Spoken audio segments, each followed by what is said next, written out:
नमस्कार। रसायन विज्ञान के इस लेक्चर में आपका स्वागत है। आज हमारी चर्चा का मुख्य विषय है परमाणु संरचना। तो हम परमाणु से संबंधित कुछ बातों को समझेंगे और हम देखेंगे परमाणु की खोज कैसे हुई, आखिर इलेक्ट्रॉन, न्यूट्रॉन, प्रोटॉन ये सब क्या होते हैं, अणु परमाणु क्या होता है, इन समस्त हम बातों पर आज अध्ययन करेंगे और हम बिल्कुल बेस से शुरुआत करेंगे। इसके बाद में हम आगे चर्चा करेंगे। तो एटॉमिक स्ट्रक्चर की आज हम बात करेंगे। तो पहले कुछ समझ लेते हैं आखिर क्या होता है अणु, क्या होता है परमाणु। तो इसको ऐसे समझिएगा, किसी तत्व के सूक्ष्मतम कण, किसी तत्व के सूक्ष्मतम कण, अभी हम अणु और परमाणु के डिफरेंस समझेंगे, जिनसे अणु बनते हैं, किसी तत्व के सूक्ष्मतम कण जिनसे अणु बनते हैं तथा जो रासायनिक अभिक्रियाओं में बिना अपघटित हुए भाग लेते हैं, ये परमाणु कहलाते हैं। बिना अपघटित हुए भाग लेते हैं रासायनिक क्रियाओं में, तो ये क्या कहलाते हैं? परमाणु कहलाते हैं। परमाणु को ही क्या कहा जाता है? इंग्लिश में एटम्स कहा जाता है, एटम्स। तो ये याद रखिएगा, परमाणु रासायनिक रूप से अविभाज्य होते हैं, उनका आकार अति सूक्ष्म है, वो भार बहुत ही कम होता है, यानी ये रासायनिक रूप से अविभाज्य होते हैं। ये बात जरूर याद रखिएगा, अविभाज्य, तो ये महत्वपूर्ण चीज है। तो अणु क्या होते हैं? ये जो परमाणु होता है ये सबसे सूक्ष्मतम कण है जो स्वतंत्र नहीं रह सकता, लेकिन अणु स्वतंत्र रह सकते हैं। तो अगर हम बात करें तो अणु बड़ा हो जाएगा और परमाणु छोटा हो जाएगा। ये आप एक अंतर याद रखिएगा, स्वतंत्र नहीं रहते हैं, ये स्वतंत्र रह सकते हैं। अणु पदार्थ का सबसे सूक्ष्मतम भाग है ये, ठीक है। आइए आकार की बात कर लेते हैं परमाणुओं के, जो प्रश्न बन चुका है आपके एग्जामों में। तो परमाणु में सबसे छोटा परमाणु हाइड्रोजन का है। तो अगर बात की जाए, कोई प्रश्न बन सकता है सबसे छोटा परमाणु किसका है, तो हाइड्रोजन का है। हाइड्रोजन परमाणु की त्रिज्या कितनी होती है? 0.28 एंगस्ट्रॉम होती है, इसकी त्रिज्या होती है, इसके लगभग होती है। अन्य तत्वों की परमाणु त्रिज्याएं 0.7 एंगस्ट्रॉम से 2.5 एंगस्ट्रॉम के मध्य होती हैं। ये आप याद रखिएगा। अगर 1 एंगस्ट्रॉम की बात की जाए तो कितना होता है? ये होता है, ये 1 एंगस्ट्रॉम बराबर होता है 1 गुणे 10 की घाते -8 सेंटीमीटर। ये होता है 1 एंगस्ट्रॉम के बराबर, ठीक है। तो थोड़ा सा आप आइडिया लगा सकते हैं कि हाइड्रोजन का जो परमाणु त्रिज्या है 0.28 है, ठीक है। ये आप याद रखेंगे। इसके अतिरिक्त आइए कुछ और बात कर लेते हैं, परमाणु भार की बात कर लेते हैं। परमाणुओं का भार क्या होता है? तो परमाणुओं में सबसे हल्का परमाणु हाइड्रोजन का होता है, हम जानते हैं इसका। हाइड्रोजन परमाणु का द्रव्यमान कितना होता है? 1.008 EMU होता है। अन्य तत्वों के परमाणुओं के द्रव्यमान 2 से 260 EMU के बीच में होते हैं। अभी इसको हम और अच्छे समझेंगे। परमाणु ये क्या था? परमाणु भार था। परमाणु की संरचना देख लेते हैं, स्ट्रक्चर देख लेते हैं, क्या होती है इसकी संरचना। तो आइए एक बेहतर बात करते हैं।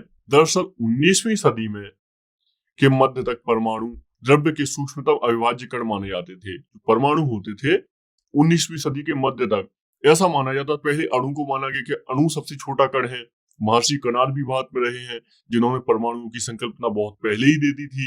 इसी तरीके से जो पश्चिम है, यहाँ पे 19वीं सदी के अंतिम दशक तक लोग मानते थे कि परमाणु सबसे छोटा कण है। इसके पहले अणु को मानते थे, फिर इसके बाद परमाणु को मानते थे। इसके बाद उनको ज्ञात हुआ, नवीन खोजों से ज्ञात हुआ कि परमाणु जो है ये स्वयं विभिन्न प्रकार के अति सूक्ष्म कणों से बने हुए हैं, जिनको मूल कण कहते हैं। यानी ये परमाणु भी मूल कण से बने हुए हैं, ठीक है। मूल कण से बने हुए हैं। मूल कणों में कुछ कण स्थायी कण हैं और इसमें कुछ कण इसमें अस्थाई है। स्थायी कण परमाणु के बाहर स्वतंत्र अवस्था में रह सकते हैं। जो स्थायी कण हैं ये परमाणु के बाहर स्वतंत्र अवस्था में रह सकते हैं। अस्थायी कणों का परमाणु के अंदर, परमाणु के बाहर क्षणिक अस्तित्व होता है। इसको इन्होंने कहा इलेक्ट्रॉन, प्रोटॉन, इलेक्ट्रॉन, प्रोटॉन और न्यूट्रॉन। इन कणों को आगे जाके नाम दिया गया। तो ये अस्थायी कण को, स्थायी जो ये मूल कण है, ये क्या है मूल कण? न्यूट्रॉन। ये मूल कण है आपके इलेक्ट्रॉन, प्रोटॉन, न्यूट्रॉन। ये आगे जाके पता चला, ठीक है। तो ये आप याद रखेंगे। तो ये स्थायी मूल कण है तीनों। ये क्या है? ये स्थायी मूलकण का भाग है। जबकि कुछ शब्द और हो जाएंगे, पॉजिट्रॉन, पॉजिट्रॉन ये भी पाए जाते हैं परमाणु के अंदर। पॉजिट्रॉन, इसको और बेहतर लिख देते हैं, पॉजिट्रॉन हो जाएगा। इसमें हो जाएगा न्यूट्रिनो, न्यूट्रिनो आपने इसका नाम सुना होगा न्यूट्रिनो का। इसमें हो जाएगा एक एंटी न्यूट्रिनो। तो ये क्या होते हैं, और मेसान, इसमें मेसान का भी नाम आता है। ये सब अस्थायी कण होते हैं। क्या होते हैं ये अस्थायी कण का भाग होते हैं। तो स्थायी कण, अस्थायी कण, दो प्रकार के कण पाए जाते हैं जो परमाणु होता है। जैसे पॉजिट्रॉन हो जाएगा, न्यूट्रॉन, एंटी न्यूट्रिनो, मेसॉन अस्थायी कण, जबकि इलेक्ट्रॉन, प्रोटॉन, न्यूट्रॉन स्थायी कण होते हैं। ये याद रखिएगा, बहुत ही महत्वपूर्ण जानकारी है ये। ठीक है, चलिए, तो ये सब आप याद रखिएगा, आपको बहुत ज्यादा मदद करेगा। आइए इलेक्ट्रॉन, प्रोटॉन और न्यूट्रॉन के बारे में थोड़ा सा एक बहस कर लेते हैं और समझ लेते हैं बेहतर तरीके से। फिर हम जो इसके स्ट्रक्चर है इसको तो हम समझ ही रहे हैं, तो इसको भी हम और अच्छे से समझ पाएंगे। तो देखिए क्या होता है, सबसे पहले इलेक्ट्रॉन जान लेते हैं, इलेक्ट्रॉन क्या होता है, क्योंकि यही अगर आपको समझ में आ गया तो समझ लीजिए कि आपने बहुत कुछ समझ लिया। इलेक्ट्रॉन अति सूक्ष्म ऋण आवेशित कण होते हैं। ये क्या होते हैं, अति सूक्ष्म ऋण आवेशित कण होते हैं।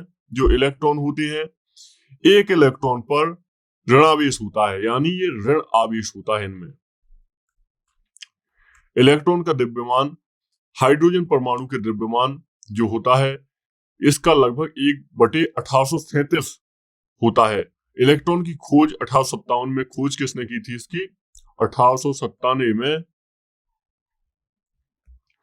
इसकी खोज इंग्लिश वैज्ञानिक जे थॉमसन ने की थी। इसकी खोज जे थॉमसन भी बोला जाता है इन्हें, और जे थॉमसन भी बोला जाता है इन्हें। ठीक है, तो जे थॉमसन ने कैथोड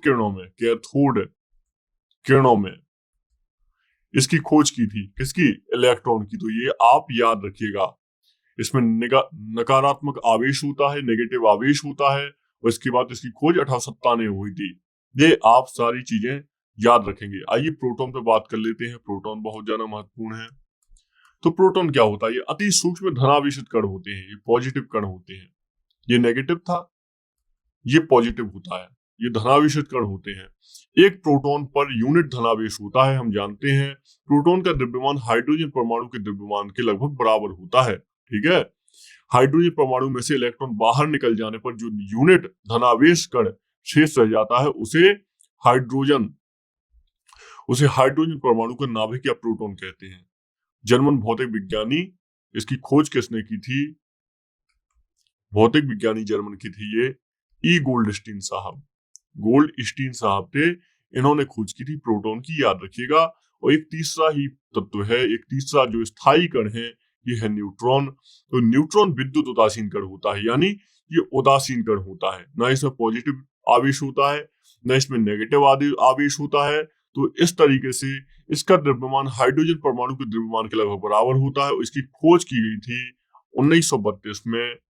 एक इंग्लिश वैज्ञानिक थे चैडविक, जेम्स चैडविक इनको बोला जाता है, जे चैडविक बोला जाता है, जेम्स चैडविक बोला जाता है। इन्होंने इसकी खोज की थी 1932 में। तो ये तीन कण बहुत ज्यादा महत्वपूर्ण हैं जो किसी भी परमाणु की संरचना को निर्धारित करते हैं। ठीक है, अगर हम देखें इसको इस तरीके से, तो ये आपका सबसे बीच में ये मैप बना हुआ है।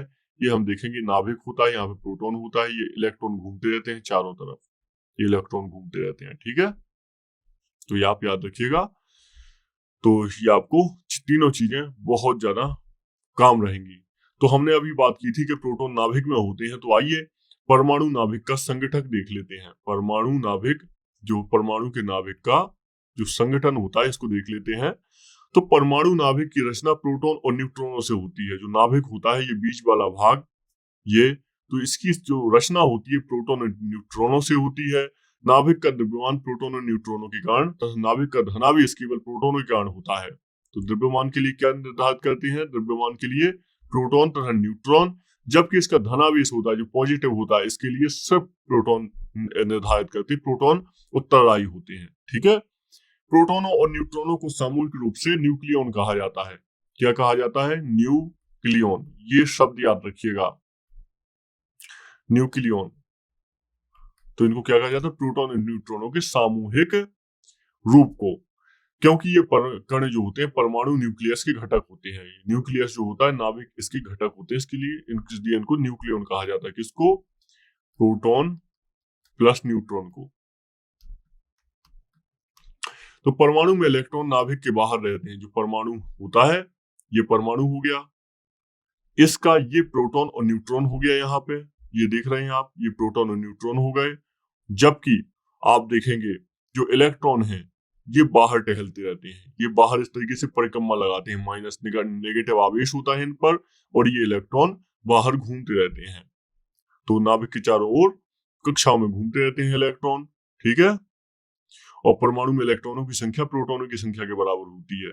ये आप याद रखिएगा, जो जितने भी इलेक्ट्रॉन हैं यहाँ पे इतने ही इलेक्ट्रॉन होंगे परमाणु के नाभिक में। ये भी एक महत्वपूर्ण तथ्य है, हल्के में मत लीजिएगा, एग्जाम में सीधे यहाँ से प्रश्न बन सकते हैं, ठीक है। इसलिए परमाणु क्या होता है? विद्युत उदासीन होता है। परमाणु की प्रकृति कैसी होती है? विद्युत उदासीन होती है। ये आप याद रखेंगे। चलिए, तो ये आपने बहुत कुछ चीजें समझी। आइए कुछ और समझ लेते हैं। एक हम शब्द समझते हैं परमाणु क्रमांक, ठीक है। ये दो शब्द बहुत ज्यादा महत्वपूर्ण है, परमाणु क्रमांक और दूसरा शब्द हो जाएगा परमाणु द्रव्यमान संख्या। परमाणु क्रमांक और परमाणु भार पहले समझ लेते हैं, फिर हम द्रव्यमान संख्या समझेंगे। तो क्या होता है परमाणु क्रमांक? इसको एटॉमिक नंबर बोलते हैं। इसमें क्या होता है? किसी तत्व के परमाणु नाभिक में उपस्थित प्रोटॉनों की संख्या उस तत्व का परमाणु क्रमांक होता है। तो कुल मिला के ये इसका न्यूक्लियॉन है, और इसमें प्रोटॉन की संख्या कितनी है? किसकी संख्या? प्रोटॉन की संख्या। प्रोटॉन, तो ये जो प्रोटॉन की इसमें संख्या होती है इसको क्या बोलते हैं? परमाणु क्रमांक बोलते हैं इस तत्व का। इसी को बोलते हैं परमाणु क्रमांक। जितने भी इसमें प्रोटॉन होंगे तो परमाणु क्रमांक को जेड से दिखाते हैं, जेड से दर्शाया जाता है इसे, ठीक है। जेड से दर्शाया जाता है। तो प्रत्येक तत्व का परमाणु क्रमांक निश्चित और स्थिर होता है। हालांकि अन्य तत्वों के परमाणु क्रमांक अलग अलग हो सकते हैं, लेकिन यहाँ पे ये चीज याद रखिएगा, प्रत्येक तत्व का परमाणु क्रमांक स्थिर होता है। ये परमाणु जो क्रमांक होता है ये कैसा होता है? स्थिर होता है। हाइड्रोजन तत्व का परमाणु क्रमांक की अगर बात की जाए तो हाइड्रोजन का जो परमाणु क्रमांक है ये 1 होता है, 1 है। इस कथन से मतलब निकलता है कि हाइड्रोजन परमाणु के नाभिक में 1 प्रोटॉन है। अगर हम हाइड्रोजन की संरचना बनाएं तो आपको पता चलेगा ये जो नाभिक है तो इस नाभिक में सिर्फ 1 प्रोटॉन होगा, 1 प्रोटॉन होगा। तो ये हाइड्रोजन परमाणु का जो क्रमांक है इसलिए 1 होता है, ठीक है। आइए परमाणु भार की बात करते हैं। तो परमाणु भार, किसी परमाणु का परमाणु द्रव्यमान ही परमाणु भार कहलाता है, ठीक है। परमाणु द्रव्यमान या परमाणु भार उसकी द्रव्यमान संख्या के लगभग बराबर होता है। तो कुल मिला के पहले आइए द्रव्यमान संख्या देख लेते हैं। द्रव्यमान संख्या, इसको मास नंबर बोलते हैं इंग्लिश में। तो किसी परमाणु के नाभिक में, ये परमाणु है तो इसके नाभिक में उपस्थित प्रोटॉन और न्यूट्रॉनों की संख्याओं का योग उस परमाणु की द्रव्यमान संख्या कहलाती है। तो जो प्रोटॉन इसमें है प्लस इसमें न्यूट्रॉन है, तो इनकी संख्या का योग अगर कर दिया जाए, इनकी संख्या को योग कर दिया जाए तो ये क्या हो जाएगा? परमाणु की द्रव्यमान संख्या बन जाएगी। ये क्या बन जाएगी? द्रव्यमान संख्या। इसको किससे दर्शाते हैं? इसको ए से दिखाते हैं द्रव्यमान संख्या को। तो ये आप याद रखिए, परमाणु क्रमांक होता है किसी परमाणु के नाभिक में उपस्थित प्रोटॉन की संख्या परमाणु संख्या कहलाती है, यानी मास परमाणु नंबर कहलाता है, परमाणु क्रमांक कहलाता है। जबकि द्रव्यमान संख्या होती है प्रोटॉनों और न्यूट्रॉनों की संख्याओं का योग। कितने इसमें? 1 प्रोटॉन है, न्यूट्रॉन कितने हैं, इनकी संख्याओं का योग क्या कहलाता है? इसका द्रव्यमान संख्या कहलाता है। याद रखिएगा, ठीक है। तो किसी परमाणु की द्रव्यमान संख्या उस परमाणु के नाभिक में उपस्थित न्यूक्लियनों की संख्या को प्रदर्शित करती है। द्रव्यमान संख्या तत्व का मूल लक्षण नहीं है। ये मूल लक्षण नहीं होता है। किसी तत्व के भिन्न भिन्न परमाणु की द्रव्यमान संख्याएं भिन्न हो सकती हैं। अब आइए परमाणु भार को देख लेते हैं। इसमें क्या हो जाएगा? परमाणु का परमाणु द्रव्यमान या परमाणु भार उसकी द्रव्यमान संख्या के लगभग बराबर होता है। तो परमाणु भार कितना होगा? जितना होगा द्रव्यमान संख्या। द्रव्यमान संख्या जितनी होगी परमाणु भार भी उतना ही होगा किसी तत्व का, ठीक है। तो परमाणु भार बराबर क्या हो जाएगा, नाभिक में प्रोटॉनों की संख्या प्लस न्यूट्रॉनों की संख्या। ये आप याद रखेंगे, ठीक है। एक और शब्द है जो आपको पता होना चाहिए, सम इलेक्ट्रॉनिक। सम इलेक्ट्रॉनिक क्या होता है ये? जिन आयनों और परमाणुओं में इलेक्ट्रॉनों की कुल संख्या बराबर होती है, जिन आयनों में परमाणुओं में इलेक्ट्रॉनों की संख्या बराबर होती है, जो इलेक्ट्रॉन है ना, इसके नेगेटिव आवेश होता है इसमें, तो इसकी संख्या बराबर होती है, तो उन्हें सम इलेक्ट्रॉनिक कहते हैं, आइसो इलेक्ट्रॉनिक कहते हैं। इस इलेक्ट्रॉनिक सम इलेक्ट्रॉनिक आयनों और परमाणुओं के इलेक्ट्रॉनिक विन्यास एक जैसे होते हैं। जिसको याद रखिए, सम इलेक्ट्रॉनिक आयनों और परमाणुओं के इलेक्ट्रॉनिक विन्यास एक जैसे होते हैं। उदाहरण की अगर हम बात करें तो सोडियम का हो जाएगा पॉजिटिव, मैग्नीशियम का पॉजिटिव पॉजिटिव, तो ये सम इलेक्ट्रॉनिक तत्व है, ठीक है। ये सम इलेक्ट्रॉनिक तत्व है, ये आप याद रखिएगा। इनमें से जो प्रत्येक है, इनमें प्रत्येक में कितने इलेक्ट्रॉन है? इसमें 10 इलेक्ट्रॉन है, जो प्रत्येक जो शब्द में लिख रहा हूं आपको, ये ऑक्सीजन नेगेटिव नेगेटिव, तो ये आप याद रखिएगा।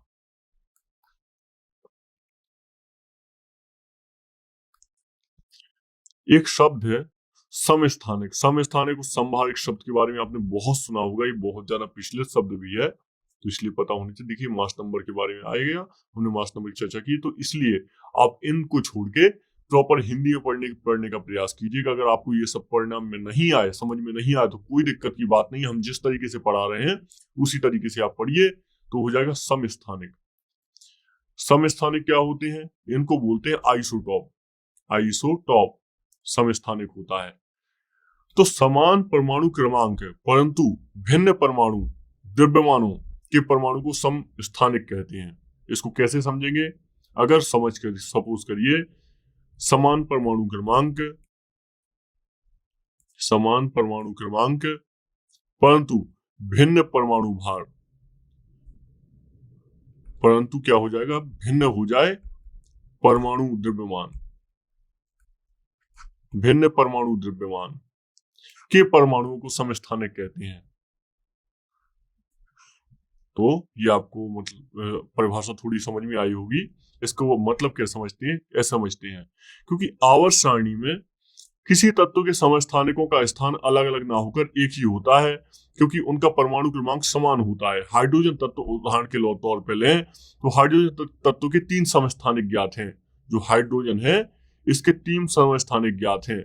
आप देखेंगे जो हाइड्रोजन तत्व है जिनका 3 समस्थानिक, जिनका परमाणु क्रमांक क्या है? 1 है। परमाणु क्रमांक 1 है, परंतु उनकी द्रव्यमान संख्याएं 1 2 3 है। तो इस तरीके से आप देखें इन समस्थानिकों का हाइड्रोजन 1, हाइड्रोजन 2, हाइड्रोजन 2 का मतलब क्या हो जाएगा? इसका मतलब हो जाएगा ड्यूटीरियम, और तीसरा हो जाएगा हाइड्रोजन 3, इसका मतलब हो जाएगा ट्राइटियम।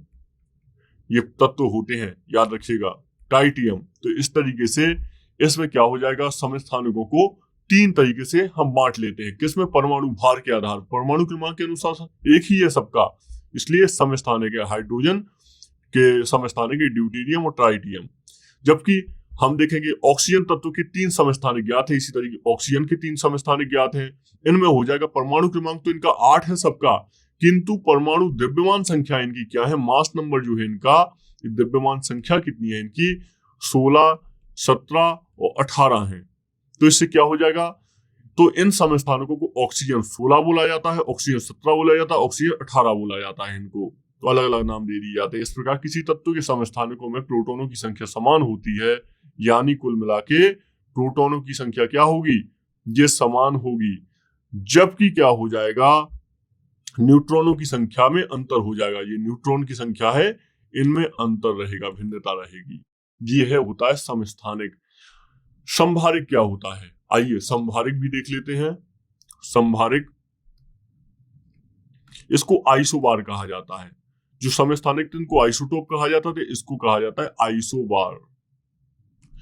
समान परमाणु द्रव्यमान परंतु भिन्न परमाणु क्रमांक के परमाणुओं को संभारिक कहते हैं। इसमें क्या हो जाएगा? इसमें क्या हो जाएगा? आप देखेंगे अगर संभारिक में, तो समान परमाणु द्रव्यमान, इसमें द्रव्यमान जो है ना ये इक्वल है, समान है, किंतु परमाणु जो क्रमांक है, जो परमाणु क्रमांक है, ये क्या होता है, ये जो परमाणु क्रमांक होता है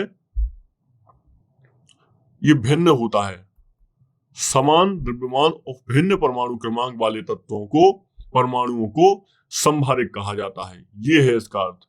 मतलब जो समस्थानिक थे उनमें परमाणु क्रमांक समान होना चाहिए, यहाँ पे परमाणु द्रव्यमान समान होना चाहिए। आप ऐसे समझ सकते हैं, क्योंकि आवर्त सारणी में समभारकों का स्थान अलग अलग होता है, क्योंकि उनके परमाणु क्रमांक भिन्न होते हैं। ठीक है, जैसे उदाहरण के तौर पे जो हाइड्रोजन है, अगर हम बात करें इसकी, तो 1 हाइड्रोजन 1 है और हाइड्रोजन है, तो इस तरीके से आप अगर देखेंगे, इस तरीके से आप देखेंगे तो ये समभारक है, क्योंकि परमाणु द्रव्यमान, इनका परमाणु द्रव्यमान समान है, परंतु इनके परमाणु क्रमांक भिन्न हो गए हैं। ठीक है, परमाणु द्रव्यमान इसके समान है, परंतु परमाणु क्रमांक इसके भिन्न हो गए हैं। ठीक है, चलिए, तो ये आप याद रखिएगा, ये परमाणु द्रव्यमान आपको यहाँ पे बराबर दिखाई दे रहे होंगे, तो ये आप याद रखिएगा। समभारकों का क्या होता है, समभारकों के नाभिकों में, इसके नाभिकों में प्रोटीन और न्यूट्रॉनों की संख्याओं का योग समान होता है। क्या होता है, प्रोटॉन प्लस न्यूट्रॉनों की संख्याओं का योग बराबर होता है। ये दोनों मतलब एक बराबर ही होंगे लगभग। तो ठीक है, ये आप याद रखिएगा, जो भी संभारक होते हैं सभी संभारक के प्रोटॉन न्यूट्रॉन का योग बराबर होगा। जैसे इसमें 5 है तो हर में 5 होंगे, परंतु प्रोटॉनों की संख्या भिन्न होती है। प्रोटॉनों और न्यूट्रॉनों की संख्या का योग समान होता है। मतलब ये, अगर प्रोटॉन न्यूट्रॉन की अगर बात करें 6 है तो सब में 6 होंगे, लेकिन अगर आप प्रोटॉन की संख्या बस अगर देखना चाहें तो प्रोटॉन की संख्या अलग अलग होगी। ठीक है, ये याद रखिएगा। एक और सही शब्द है, ये है सम न्यूट्रॉनिक। इसको क्या बोलते हैं, आइसोटोन बोलते हैं इंग्लिश में, आइसोटोन्स। इसमें क्या होता है, भिन्न तत्वों के परमाणु जिनमें न्यूट्रॉनों की संख्या समान होती है सब न्यूट्रॉनिक कहलाते हैं। बहुत ही सिंपल है। इसी तरीके का एक शब्द है अगला आपका रेडियो एक्टिव। क्या है, रेडियो एक्टिवता। तो ये एक शब्द हो जाएगा रेडियो एक्टिवता। इसका अर्थ क्या होता है, कुछ पदार्थ जैसे यूरेनियम, थोरियम, जैसे यूरेनियम होगा 92 यूरेनियम की पावर 235, थोरियम, रेडियम आदि, ये सब क्या होते हैं, एक प्रकार की वेधी किरणें उत्सर्जित करते हैं, यानी एक प्रकार की पेनिट्रेटिंग किरणें उत्सर्जित करते हैं पदार्थों को। ऐसे पदार्थों को क्या कहा जाता है, रेडियो एक्टिव पदार्थ कहा जाता है। और पदार्थों को स्वतः वेधीकरण उत्सर्जित करने का गुण रेडियो एक्टिवता कहलाता है। अगर कोई पदार्थ अपने मन से कुछ ऐसी किरणें उत्पन्न कर रहा है जो वेधी किरणें हैं, मतलब अपने आप को एक दूसरे को पार कर सकती है, तो इनको रेडियो एक्टिव मटेरियल कहा जाता है। रेडियो एक्टिवता परमाणु नाभिक का गुण होता है। किसका गुण होता है, ये परमाणु जो होता है इसके नाभिक का गुण होता है। रेडियो एक्टिवता तत्वों के नाभिक अस्थायी होते हैं, इनमें स्वतः विघटन का गुण होता है। परमाणु नाभिक के स्वतः विघटन को रेडियो एक्टिव नाभिकों से इनको विघटन कहते हैं। परमाणु नाभिकों में वेधी किरणें उत्सर्जित होती है, किरणें रेडियो एक्टिव किरणें कहलाती हैं। ठीक है, रेडियो एक्टिव विघटन एक नाभिकीय प्रक्रिया है, ना कि रासायनिक अभिक्रिया। ये याद रखिएगा, ऐसा मत समझिएगा जो रेडियो एक्टिवता है ये कोई रासायनिक अभिक्रिया है, नहीं, ये नाभिक की होने वाली क्रिया है, नाभिकीय क्रिया है। नाभिकीय, ये बहुत बड़ा आपको मिला है, नाभिकीय क्रिया है, ना कि रासायनिक। ये बात जरूर याद रखिएगा। तो रेडियो एक्टिवता का गुण प्राय भारी नाभिकों में पाया जाता है, क्योंकि भारी नाभिक अस्थायी होते हैं। आप देखेंगे परमाणु क्रमांक में आप जाएंगे जब आवर्त सारणी में, तो इसमें परमाणु क्रमांक 63 वाले, इसमें आप देखेंगे 83 के जितने भी आगे होंगे सभी रेडियो एक्टिव तत्व मिलते हैं यहाँ पे 83 के आगे। ठीक है, बेकरल द्वारा यूरेनियम को रेडियो एक्टिवता की खोज हो जाने के कुछ समय बाद मैरी क्यूरी और थोरियम के रेडियो एक्टिव गुणों की खोज हुई। मैरी क्यूरी के द्वारा, आपने इनका नाम सुना होगा, मैरी क्यूरी। तो इन्होंने क्या किया था, थोरियम के रेडियो एक्टिव गुणों की खोज की थी। इसके पहले बेकरल ने यूरेनियम के रेडियो एक्टिव की खोज की थी। ठीक है, तो ये आप दो लोगों के नाम याद रखिएगा। हाल इनके साथ में इनके पति भी थे। 1898 में मैरी क्यूरी, उनके पति पीरे क्यूरी ने रेडियो एक्टिव तत्व पोलोनियम पोलोनियम की खोज की। इसके अलावा मैरी क्यूरी ने 1992 यूरेनियम के रक्स, इसको कहते हैं पिच ब्लेंड, इसकी भी खोज की थी, पिच ब्लेंड की खोज की थी। और फिर इसके बाद एक नए तत्व रेडियम की खोज भी मैरी जी ने ही की थी, रेडियम। ये यूरेनियम की अपेक्षा 30 लाख गुना अधिक रेडियो एक्टिव होता है रेडियम। तो ये आप याद रखिएगा, 30 लाख गुना अधिक रेडियो एक्टिव होता है ये जो रेडियम होता है, ठीक है, ये याद रखेंगे। तो वर्तमान में जो शताब्दी है इसमें कई रेडियो एक्टिव तत्वों की खोज हो चुकी है, जिनमें आप देखेंगे रेडियो एक्टिव तत्वों की अगर हम बात करें तो रेडॉन हो जाएगा, इनका नाम याद रखना बहुत जरूरी है आपके लिए। प्रोटो एक्टिनियम हो जाएगा, प्रोटो एक्टिनियम ये हो जाएगा, इसको पीए कहते हैं। एक हो जाएगा एक्टिनियम, इसमें हो जाएगा आगे चल के फ्रांसियम, और हो जाएगा एस्टेटिन। ये सब क्या है, ये रेडियो एक्टिव तत्व हैं, इनकी आप सारी चीजें लगभग याद रखिएगा। और यही जो तत्व होते हैं, आप जानते हैं अल्फा गामा किरणों के बारे में आपने सुना होगा, क्योंकि ये किरणें परमाणु के नाभिक से संबंधित होती हैं। तो अल्फा बीटा गामा नाम की किरणें भी महत्वपूर्ण है आपके लिए, ठीक है। चलिए आगे बात करते हैं। तो आइए थोड़ा सा समझ लेते हैं अल्फा बीटा गामा किरणों के बारे में। अल्फा बीटा और गामा, तो ये किरणें आपके लिए महत्वपूर्ण है, क्योंकि ये किरणें थोड़ा सा आप, बाकी इसके अलावा आपने पूरी परमाणु की संरचना समझ ली है।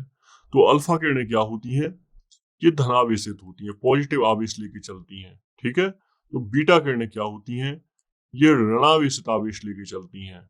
और जबकि गामा किरणें क्या होती हैं, ये क्या करती हैं, ये गामा किरणों के सदस्य विद्युत चुंबकीय विकिरण हैं। गामा किरणों का तरंगदैर्घ्य 1 एंगस्ट्रॉम के बराबर होता है। ये तो पॉजिटिव नेगेटिव ये हो ही गए थे, ठीक है। तो ये याद रखिएगा, इनका जो वेग होता है ना गामा किरणों का, ये प्रकाश के वेग के बराबर होता है इनका वेग, ठीक है। और इनका वेग भी लगभग प्रकाश के वेग के लगभग बराबर होता है। जबकि अल्फा किरणें होती है थोड़ी धीमे होती है, इनका प्रकाश के वेग के 1/10 होता है इनका अल्फा किरणों का। तो ये सब याद रखिएगा। जो अल्फा किरणें होती हैं, ये मोटी एल्यूमिनियम की चादर को भी बेच सकती हैं। ये क्या होता है, ये भी बेच सकती है, बीटा किरणें भी। जो गामा किरणें हैं, ये भी एल्यूमिनियम की चादर को बेच सकती हैं। तो तीनों ही बहुत खतरनाक होती हैं किरणें। तो ये सब आप अल्फा बीटा गामा किरणें भी याद रखिएगा, ठीक है। चलिए आगे बात करते हैं। तो हमने कुल मिला के हमने बात कर ली है आज किन किन बातों पर, हमने परमाणु की संरचना पर बात की, हमने बात की कि किन किन व्यक्तियों ने जो परमाणु है इसकी खोज की और किस तरीके से इनकी खोज की। हमने जे थॉमसन का देखा, किस तरीके से उन्होंने इलेक्ट्रॉन की खोज की, प्रोटॉन की खोज किस तरीके से हमने देखा, गोल्डस्टीन साहब ने की, और न्यूट्रॉन की खोज जेम्स चैडविक साहब ने की। हमने इन सब पॉइंटों के बारे में अच्छी सी बात की। तो चलिए अब आज इस लेक्चर को हम कंप्लीट करते हैं, और हम आगे और भी रसायन विज्ञान संबंधित महत्वपूर्ण अवधारणाओं को पढ़ेंगे। इस लेक्चर को इतना ही। नमस्कार।